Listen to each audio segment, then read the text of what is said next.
My friends, the cross of Christ is a fact of history. On a given day, in a given place, Jesus of Nazareth was crucified between two thieves. He was nailed to a cross at approximately 9 o'clock in the morning and remained there until about 3 o'clock in the afternoon, at which time he was pronounced dead and placed in a tomb that belonged to Joseph of Arimathea. The gospel writers, Matthew, Mark, and Luke, all tell the exact same story. Each evangelist gives slightly different details, but the big picture is constant. At a place called Calvary, just outside the city gates, by the decree of a Roman governor named Pontius Pilate, Jesus of Nazareth died on a cross. You and I have heard that story so often that many of us can recite it from memory.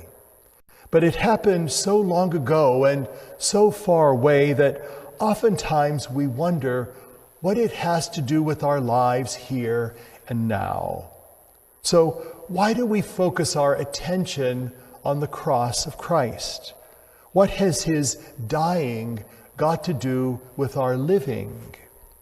Let me make this point right away. Those first followers of Jesus grappled with the exact same issues.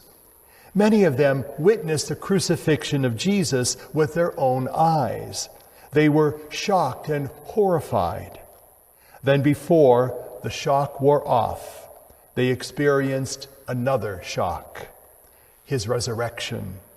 Slowly it dawned on them that he had risen from the dead and would be alive forever.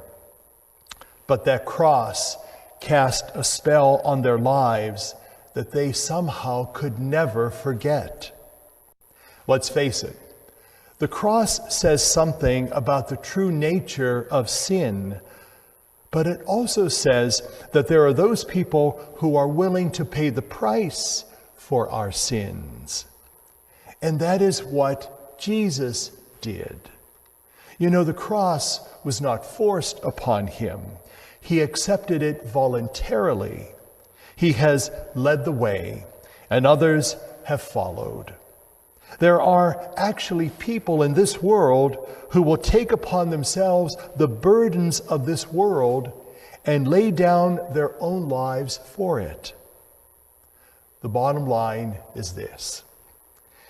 In this world, nothing ever really gets changed, and no one ever really gets saved until someone who doesn't have to voluntarily lays their life on the line. Christ did that, and many others have shared his cross. You know, every worthwhile thing in this world has come to us through sacrifice. There really is no room in our lives for pride or for selfishness. Someone has died for our sins. All that we can do in return is quietly and gracefully take up our cross and follow him. You see, the cross is a fact of life.